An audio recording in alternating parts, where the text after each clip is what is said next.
Ang paglilibing kay Jesus. May isang lalaki na ang pangalan ay Jose. Siya ay taga-Arimatea na sakop ng Judea. Kahit na miyembro siya ng korte ng mga Hudyo, hindi niya sinang-ayunan ang kanilang ginawa kay Jesus. Mabuting tao siya, matuwid, at kabilang sa mga naghihintay sa paghahari ng Diyos. Pumunta si Jose kay Pilato at hiningi ang bangkay ni Jesus. Inalis niya ang bangkay sa krus at binalot ng telang linen.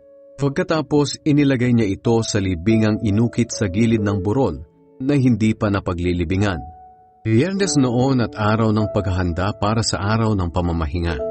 Sinundan si Jose ng mga babaeng sumama kay Jesus mula sa Galilea. Nakita nila ang libingan at ang pagkakalagay doon ng bangkay ni Jesus. Pagkatapos, umuwi sila at naghanda ng sari-saring pabango na ipapahid sa bangkay ni Jesus. At nang magsimula na ang araw ng pamamahinga, nagpahinga sila ayon sa kautusan.